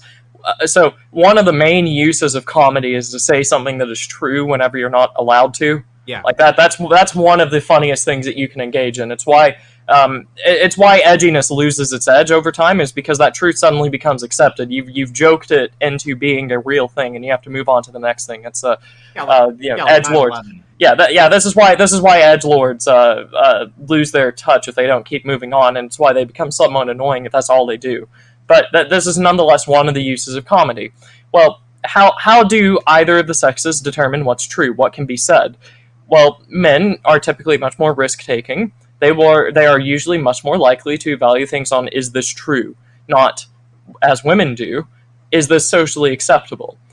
Because women view things through a lens of social acceptability, and rightly so, you can come up with a whole variety of Christian or Darwinistic reasons for why this is the case, women viewing truth through a social consensus lens. If that's what they're doing, they can't really do this main function of joking, saying things that are true that you're not allowed to say. They can't do that because they're not allowed to say it. They live by this consensus of truth of the society around them. Yeah. You think a woman is funny, that somehow is like the signal that you're a simp. Yeah. It is really sad to see when they're looking out and just have this pessimistic view. What's interesting, Jordan, is I was at Franciscan University Steubenville giving a talk a few months ago. A girl came up to the author table. We had our books out and I was signing books. And we were talking. I said, "Oh, how's the dating scene here? It definitely must be in your favor because it's like 80% women." And I said, "Hey, I have a question because I've been asking young people about their dating lives. Do you find when you go out with young Christian men, Catholic men, they look at a girl they want to date, maybe marry, and it's just a checklist of like, she'll do this well, she'll do this well, she'll do this well. They're not really worried if the girl is going to be their friend." Like white pill alarm, God. like wow. based Steubenville undergraduate, like that is just shocking. Like where in the Bible does it say, thou wast wife be thy best friend, and she's like what? Like I can't even. What does this have to do with Christianity? I have nothing to say. I ate the stone toss meme of what does this have to do with Christianity? Christianity? Yeah, like where in the magisterium of the Catholic Church does it say that, like, really what you should be? Yeah, Pius X was like, yeah, you should be looking for in a wife. It's like if she's your really good friend. Like, it's astounding. I'll say that word like 12 times in this stream, but it really is. Where are we getting this from? It's not anywhere historically. I mean, to be deep in history is to not see women as your best friend. Let's just, I think Newman classic Cardinal Newman quote. Classic Cardinal Newman quotes. I mean, the only source I can say is the last 30 years. That's it. Like even like during the 19th century, this was not a common view. Nowhere. Well, I mean, this is a very 20th century idea. This comes about as a result of women's suffrage.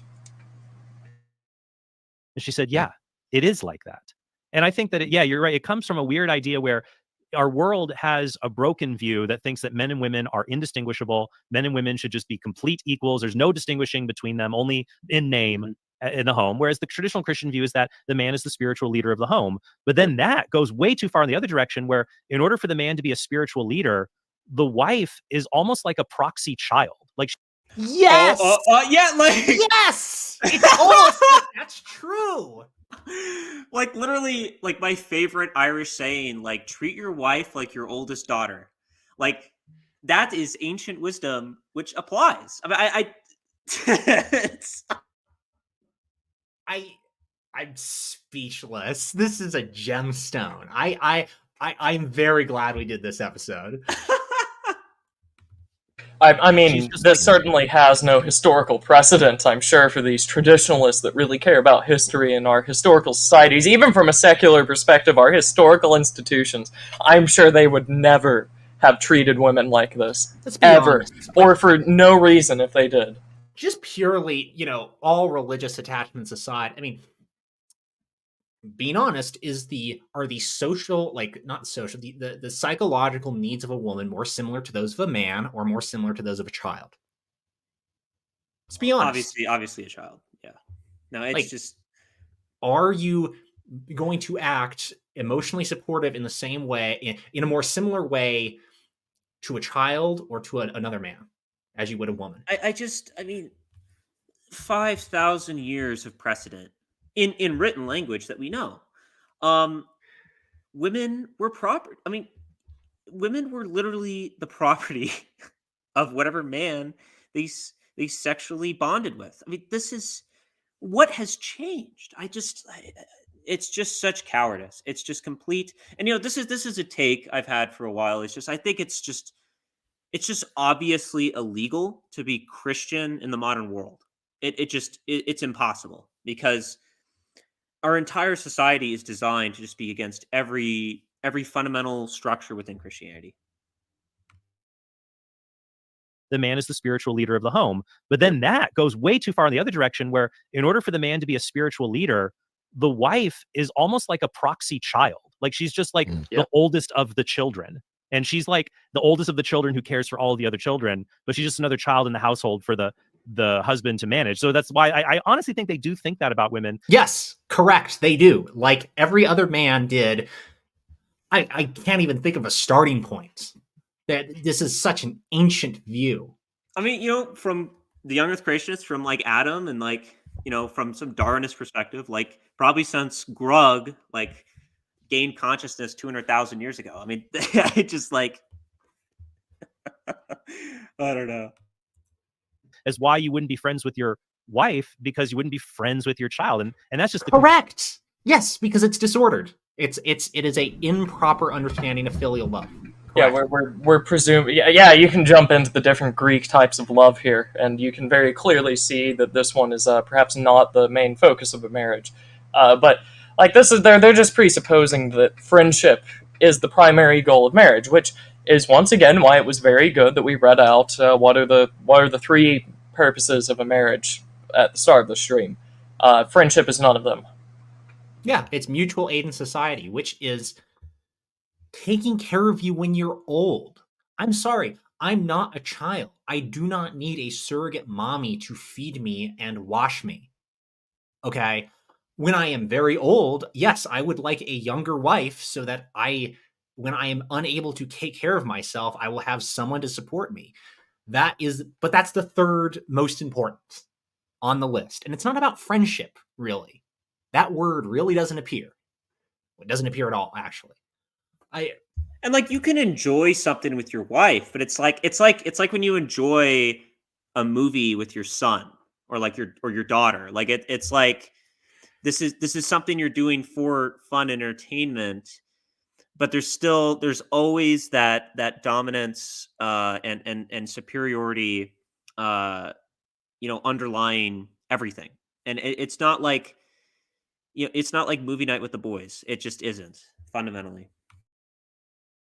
Complete other extreme view that's just going to make you miserable as a man if that's what your life's going to be like.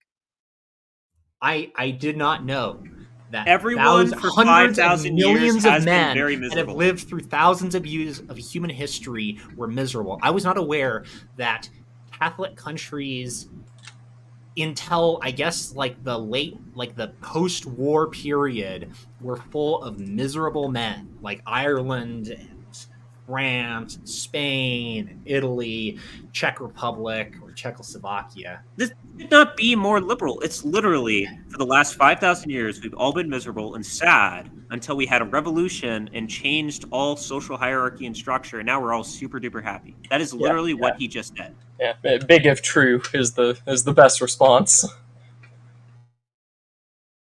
Yeah, like that's the person you're spending all your time with. I just don't get it. Interesting admission. Like you kind of have to. So I can't imagine that. But I have seen, rarely, but I have seen people make the claim exactly as you said, very explicit, that you indeed should discipline your wife and treat. I mean, I have no certainly clue. nowhere in Scripture is this mentioned. I mean, I the what? It's like literally speechless. Let him finish his I mean, thought. Proverbs. I feel like he's gonna say something. But Jemmy, okay. just let him finish. Her like a child. I mean, explicit that Go back. I have seen people make the claim exactly as you said, very explicit, that you indeed should discipline your wife and treat her like a child. I mean, explicitly. And it's such a prideful view among men to see leadership in the home and being that way. I am like, what are we doing? Does the Bible not exist?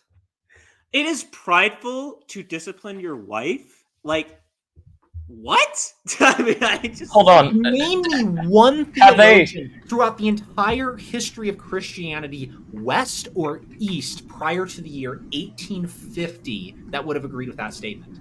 Have they explained yet what makes it prideful? I have a feeling the big bombshell is going to be, why is it prideful, gentlemen, on the stream? You're essentially a Should discipline your wife and treat her like a child. I mean, explicitly. and it's such a prideful view among men to see leadership in the home and being that way, where you're essentially a proxy parent to your wife. Yep. Because the goal of marriage, like my marriage is a good thing, because in 10 years, Laura has helped me to become a better person. No, that is not So- why your marriage exists. But That is we're also why not God gonna- ordained it. We're not going to get the explanation of why, say, a hierarchy in marriage would be prideful. We're not going to say that part out loud, are we? Where we're just going to condemn marital hierarchy as being evil. Like, I wish they would say that out loud. It's clearly what they believe. It's why they would say it's prideful to accuse people of that anyways. But they're just not going to give that up. It would be too It helped great of Laura an to be- admission. Like my marriage is a good thing, because in 10 years, Laura has helped me to become a better person. I have Yes. helped Laura to become a better person. But the idea, I think many of them look at marriage as like, oh, the man is already perfect. He's where he needs to be. His job is just to put everything in the house in order. No, nobody. Apparently, you can't have someone above you in a hierarchy unless they're perfect. Now, is the thing that they're saying? Okay, great, Yeah, I mean, cool. just, you're not the assumption of a father's relationship with his son is that the father is perfect. What? Like, this doesn't make any sense.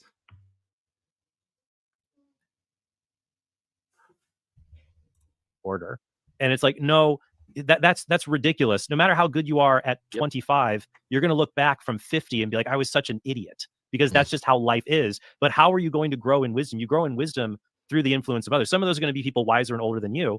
But traditionally in marriage, the husband and wife build and support and help each other to grow in those virtues. But that's not what's at discussion here. No one's denying that in marriage, in a Christian marriage, the husband and wife allow each other to grow in virtue. That's not what's at contention. What's at contention is that these men on the panel have, I don't know about Myron here, but the other two men have stated that the traditional understanding of the man as the head of the household and the spiritual head and disciplinarian of his wife is prideful. And I've not seen any defense of that from Christian scripture, from tradition, from plain reason at all. Yeah, we're not going to get that, because that will reveal things that they can't say while maintaining their traditionalist image. Why is it prideful? Is it prideful that a father understands that he is the head of his children? Why or why not? Yeah, absolutely. And that just seems like the most obvious thing. Yeah. Living with somebody else, living in that close of a relationship. I mean, that's one of the best things about marriage, is that it does form you in virtue. It does reveal a significant amount of shortcomings and sins in your own life. And there is that back and forth of refining one another. And you mentioned, Harrison Butker and the backlash against what he said, but he talked about this, right? Being the person in that talk, he talked about being the person that he was largely through his wife. Because I just what I don't. What do they want? What like he said that the husband should be the head of the household. What does that mean to him right now? I just like what is if I can't discipline my wife, if I can't, be the discipliner of my children, and I have to be my wife's friend, like what room is left for me to be the head of the household? Is it spiritual? Is it just like a purely like, is it a title now? Is it Yeah, just a is it like an title you have? honorific? It's like it's like Yeah. calling a priest father is like an honorific Yes, title. it's literally just an honorific title to him, I guess. I really just don't know what's left for a man in his worldview. Yeah, I guess that Wonderful. if you just declare that this guy is the head of the marriage, but have absolutely no practical implications for that or practical effects, I guess God is just fooled. We fooled God by just giving someone a title and absolutely no responsibility or ability to execute anything that comes along with it. It's fantastic. We just say we follow Scripture, and that's all we need to do. I don't even see them quoting scripture here and saying, "Oh, this is like the correct scriptural way to do things." I don't see that. Yeah, that's fair, and that's probably just because they don't. That's not what's on their minds when they're talking about how marriages should be conducted or In that lived out. relationship, and that's a good thing. It's not being like a simp to say that your wife has influenced you and Right. helped to form you. Of course, that's going to Yeah. be the case. Look, I mean, it's a reciprocal relationship in that way, right? She's helped you and you help her, and there's definitely nothing to be categorized as being a simp over that. So I have another clip here, our final clip, and this is going to be concerning Pearl. So Trent, obviously, you just got done debating Pearl, and we're going to sort of rehash for I guess her ideology. Okay, I'm gonna skip this part. Like, I don't like Pearl Davis. I don't. Her understanding of like the marriage problem is really simplistic and kind of incorrect. And even though her critiques are kind of silly, I'm not that interested. So I'm gonna skip ahead to the end. We're also like hour and a half in. I don't want to go much past 2. Alrighty. That point, and that's why I have a hard time seeing what of her views are actually genuine. It's very difficult. Sorry, John. Are we Pearl- gonna talk? I'm guessing we're gonna focus on the is the legal institution of marriage in the 21st century still valid for men? It's just not the same institution. No, I just like in this video. Yeah, that I don't. Yeah, it's like that, and they'll go into the thing like, well, marriage. People who are college educated and Christian get less divorce. So Okay, yeah, sure. True, I guess that doesn't really solve the fundamental problem. I post this on Telegram, but like modern marriage is like grape juice communion. It's just like a perversion of the type. Yeah, that was a very excellent post, and especially the that wasn't the best part of that post. It was you outlined who was enforcing it and shaming people. Yeah, I mean the current state of marriage would be like, let's say in like 1875 to 1880, a group of progressives came in and said, alcohol is immoral, so we're going to ban wine in the sacrament. Period. Across all Christian sects in America, it's now illegal. And they enforce that with the law. They put up laws where it's basically illegal to criticize that. And then in the 21st century, a whole bunch of guys were like, yeah, I don't think this is a good idea. I'm not going to take communion anymore. And all of a sudden, like out of the woodwork, thousands of these Tradcons were like, no, you just hate communion. It's like, well, no. But what you're offering isn't valid. It's not correct.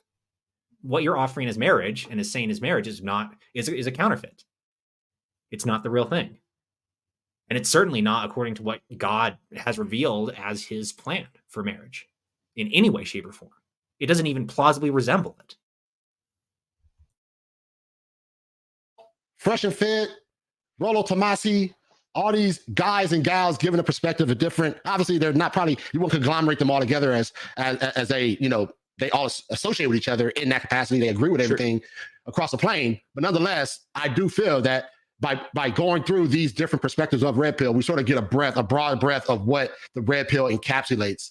And obviously, there are some aspects that are good, some good things that are properly applied. They are good. And then obviously, there are things that are just demonstrably horrible, right? That we would never even consider to be things that young men should embrace, let alone Christian men should embrace. So with that said, guys, if you guys want to take time to sort of address the audience and any young men that may view this video later, how should they approach the ideology of Red Pill? And what would be you guys' recommendation, how they should go about life with this Red Pill philosophy in our culture?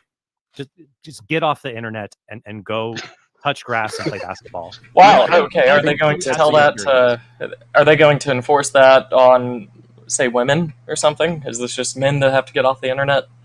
Like, this is a. I'm not trying to do this as like both sexes should be equal or something, but like, if they're going to try to tell me men should not be on the internet because it is bad, immoral, it harms your soul, and whatever else, it warps your view of the other sex and whatnot. I'm inclined to say that maybe this is a worse phenomenon for the other sex then, especially given their nature. Are they going to say that, or do they not actually believe this and they just want to not deal with people that they don't like? I walk outside. I mean, I'm sorry. Are there like the tradwives in the wheat fields are going to like flock towards me when I step out and touch the grass? Like, what is the internet is where I complain about things. It's not like the outside has all the solutions. Like I'm looking out in the fields and I'm not seeing I'm not seeing the solutions fairy, with the magical solutions wand.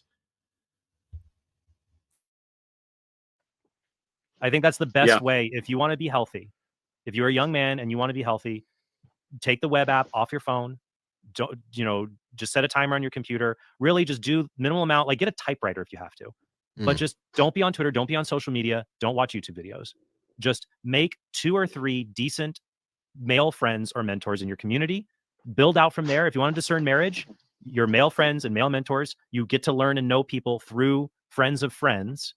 And the less time you're on the internet, the more you'll learn, sit down and talk to people, practice having face-to-face conversations with people where you actually have to look people in the eye and go out, go on walks, play basketball, do sports, try martial arts. It's helped me a lot with discipline and even losing weight.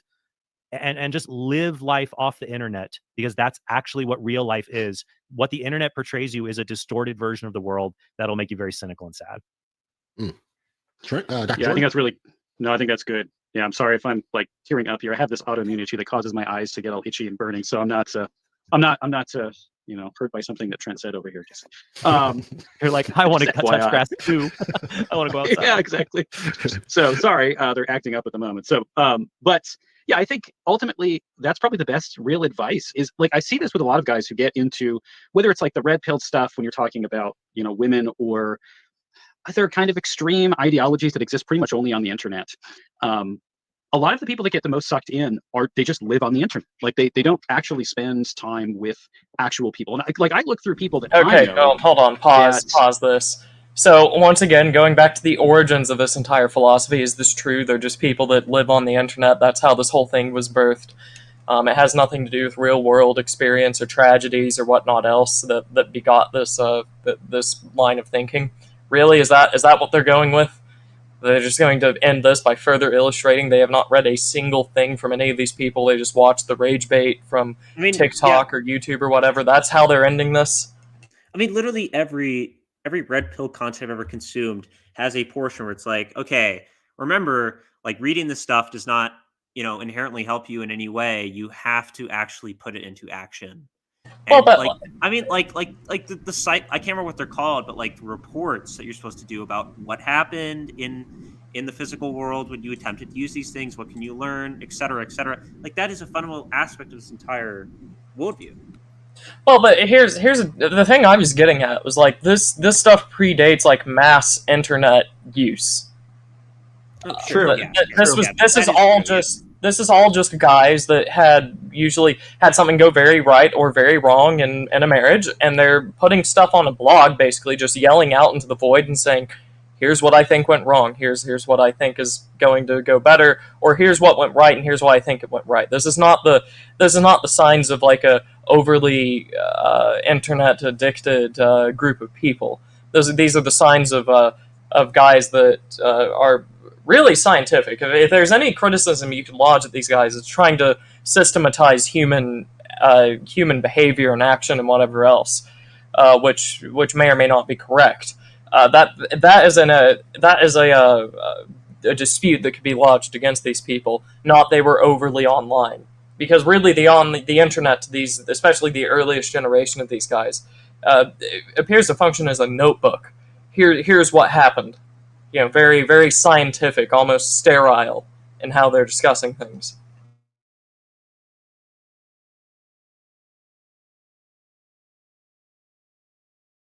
I knew, whether it's in college or before that got kind of sucked into some of these ideologies or kind of adjacent ideologies. And pretty much every single one of them that I think about, when I knew them, they were just always online and often prioritized being online over in-person relationships. Like, I think that's a very consistent pattern. So I do think that it is really important. Just go actually like live life and talk to people. I think these things do reinforce one another on online spaces. Like, you air a frustration and somebody else then in that, you know, community or whatever speaks to that frustration, and then you get in this like cycle that is a downward spiral, and it doesn't actually help you.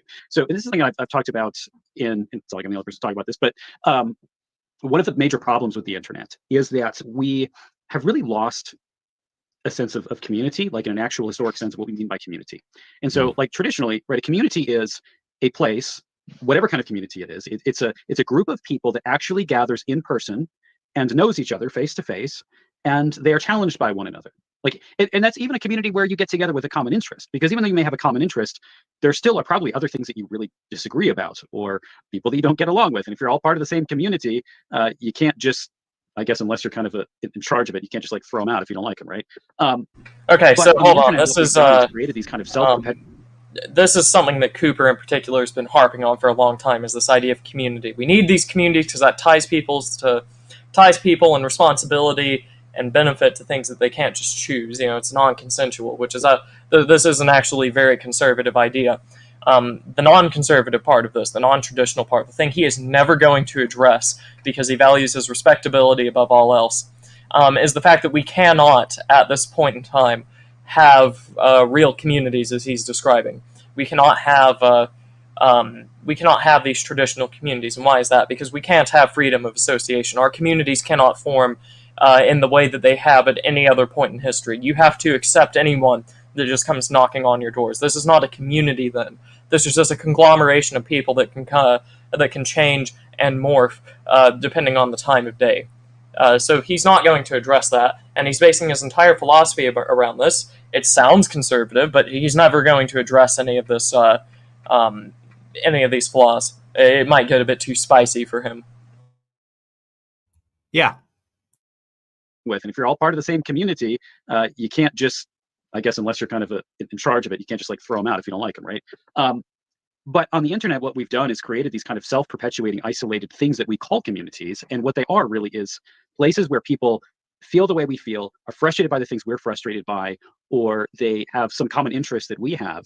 And we then call that community. We use this in our language, right? People talk about we think of like the LGBTQ community, which it's not a coherent community, right? You're talking about like a bunch of totally separated people with some common traits. But I think of even more something like people talk about fandoms as a community, right? I don't know, Harry Potter fan community or something, like that's not a community. You don't know those people. And I think that it's a dangerous thing to spend all of your time on these self-perpetuating, isolated communities that just mutually reinforce the same ideas to one another. And I think this has caused a lot of extreme views on both sides of things to flourish. Are we just going to assume that this conservative, quote-unquote, really just very liberal, almost lefty, moderate academia that Cooper has solely put himself into, all the gatekeeping he tries to do in his precious institutions, like, are we going to pretend that that's not exactly what he's critiquing people online for doing? This is why I'm inclined at times to say that Cooper is a malicious actor, is because everything he recommends is just to make sure that he and his very moderate conservative types achieve ascendancy everywhere that they are, while he disguises as just real life advice, good practical advice to anyone that might be to the right of him, that always inevitably ends up with get out of our way and just sort of check out, but also keep giving us your time, effort, resources, and money. Like, this is why I think he is a malicious actor, at least implicitly. I have no proof that he is directly. I can't say, here is the receipt where Cooper did X, Y, and Z to do this, but this is what every single thing in consequence turns out to be.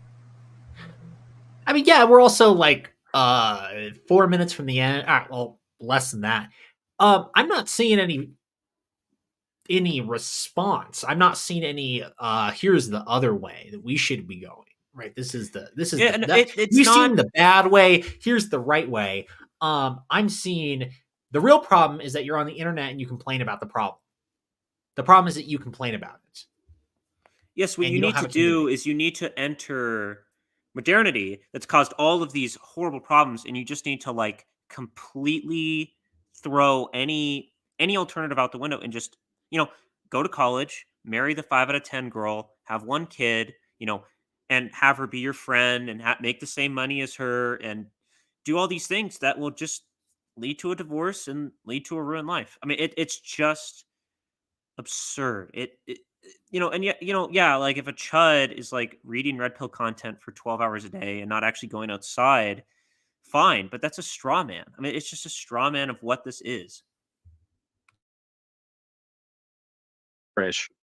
Because those ideas wouldn't exist in real life. Like they only exist in isolation. But we've seen that they do exist in real life. I mean, Trent was approached by a guy who expressed these opinions, and it sounds like everyone in this panel has been approached by people who express these opinions in real life and enforce these standards on women in their real life. They didn't touch grass the right way, John. Like, you just don't get it. I mean, this seems to actually be a very real world IRL thing and not just some internet phenomenon.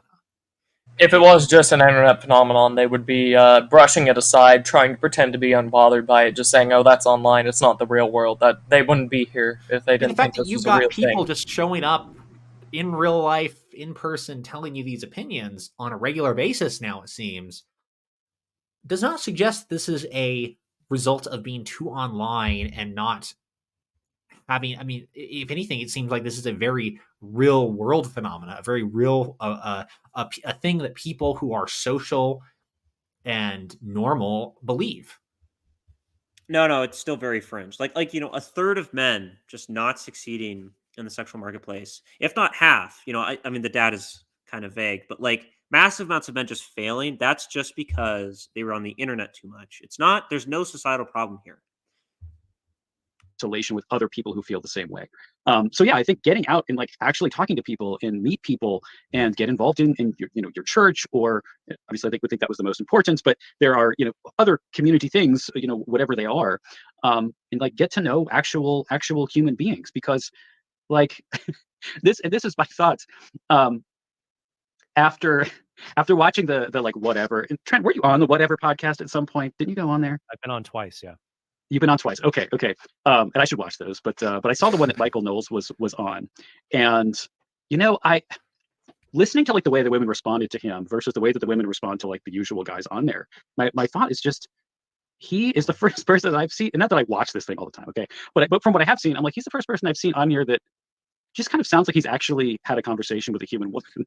like not a high standard, right? But like he doesn't have to dunk on them. He can disagree with them. No. And be a gentleman about it. Okay, so hold on. Just once again illustrating, this is their exposure to this material. They're making themselves Michael Knowles on whatever. That's real serious content here. They're making themselves very qualified. That guy that came up to Trent Horn and said you can't be friends with your wife did not get that opinion from watching Michael Knowles' appearance on whatever. Something tells me that that's not where he got that idea. That will never be addressed, though. That they're great authorities, and you should listen to them. Yeah, it is. Yeah. Totally, completely. And he didn't compromise anything. Yeah. But it's just a matter of like, if you actually spend time and get to know people as people, that's going to change how you interact. It's going to change. Absolutely. Maybe it doesn't totally change your ideas, but it will certainly at least put them in a context of like actual human beings. Yeah, absolutely, guys. Thank you so much, man. I think we got the full breadth of everything. And at the end of it all, would you guys say that a Christian should embrace the red pill? Should they embrace the red pill in any capacity? I guess is my final question for you guys. I would just say they should break out of the blue pill that is the false things that the world tells us, the false narratives, which include many things that identify as red pill. The essence of the gospel is the red pill. Because the idea of the red pill is it's a shocking truth that's uncomfortable. People don't want to accept, but it's the truth. That's why Paul says in Corinthians that the gospel is foolish. What is your shocking truth? Like what? That like the man maybe like has a tiny bit more power than the woman in the marriage. Like shocking reality. Like what a world-shattering worldview. I just like what a farce. Yeah, they're definitely telling us things we have never heard before in our lives. Certainly not the mainstream narrative that each of us have heard at some point or throughout the entirety of our upbringing. This is very shocking things coming from them. The three men on this panel also shouldn't believe the same thing about should not agree on what the word gospel means, but they all seem to think it means what they've defended on this show. Yeah, which I yeah. find kind of funny. It's telling, at the very least. Scandalous to Jews. The gospel itself is the red pill because it's true and it is shocking and scandalous to people, but it's the ultimate hope that we have. Dr. Jordan? I mean, that's great. I don't know if I could really add much to that. That's great. Yeah, I mean, obviously, no, I don't think that people should buy into the, to the red pill ideology. And as I said before, I think it's part of the same lie that feeds the modern feminist narratives, which is that we are these isolated, expressive individuals who are going to ultimately find some kind of true fulfillment in just giving into our kind of base desires and doing so in a way that. Yeah, so the guys that are saying you shouldn't be friends with your wife are giving into base desires. They're, just buying into the narrative that the world is telling them. Okay. Sure. Just like secures our own independence and our own self-expression. And instead, God has made us to function in this world for the sake of our neighbor and to live for other people. And ultimately, when we live the way that God has created us to live, which is specifically we're living for other people in general is not quite correct there. But also, what that means is that like you set up a marriage that's doomed to failure. That is how you live for others.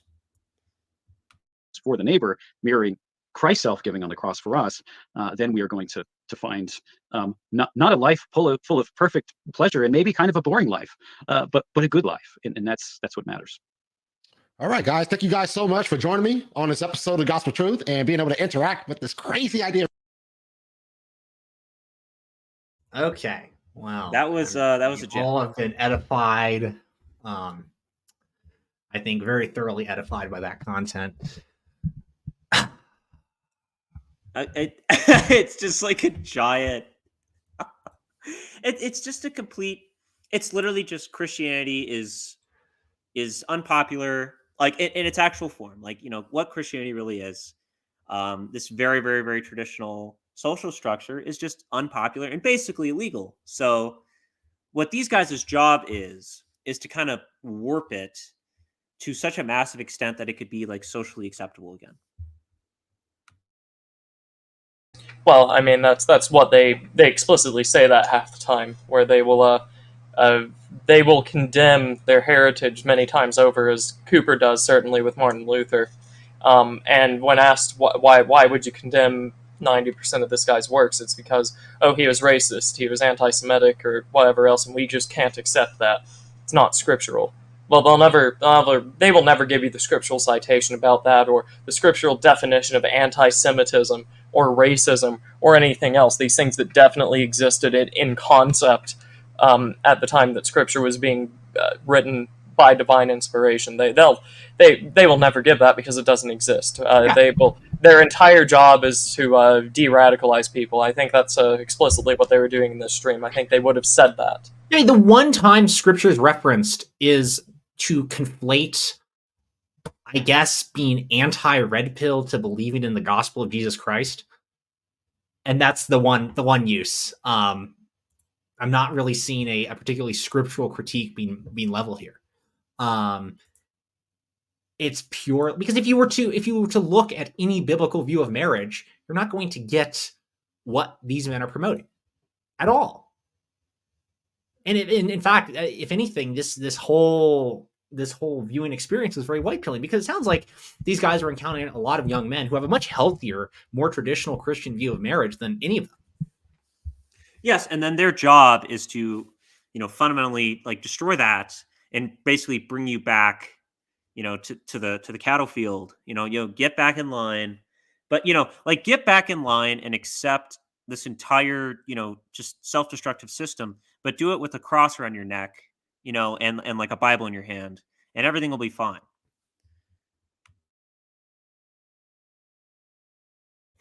Yeah. I don't know. Is there anything else we want to add, or we want to wrap up the episode? I have nothing to add. This is I would just be repeating myself. Yeah, I'm again. I will say I am astounded. I don't have much to add. It's just, these guys' job is just to keep them away, keep young men away from the actual solutions, and that's their only job. Well, I mean, I guess that's it. Really? Yeah. Okay. I Yeah. want to like self promote just in case like there's someone who views our channel that doesn't know who you are. Me? Yeah. Sorry. Oh, yeah. Yeah, people can find me on Twitter at Turnip Merchant or my YouTube channel, Ryan Turnipseed. There's a few things there on both of them. Some things that might be important. I'm not taking the shilling too seriously because I don't know who wouldn't know just because we have such a our Venn diagram of viewership is a concentric circle. There's a bunch of like Dutch anime fans that watch this channel too. Oh, okay, Weird all right. social relationships with us. Yeah, well, on my YouTube channel, then you can find religious and political commentary, usually going through old primary sources. We talked about the neoconservatives most recently, and then on my Twitter at Turnip Merchant once again, you can find religious happenings there. Very based. Very based. Yeah. Everyone should subscribe to our channel. Everyone should, I guess, subscribe to the Substack because eventually I'll write on there. But wow, yes, I'm a very diligent writer, as we can hop tell. on the KOD Telegram. I deleted my Telegram because it's really boring, but I don't know. Like we do have a KOD Telegram. That would be good to follow. It's literally just for like promoting streams. Yeah. So if you just have YouTube notifications on. Anyway, a fun episode. Yes, I think this was very successful. We really made our point across. And yeah, I'm happy with it. Let's go touch some grass now. Yeah, let's go touch.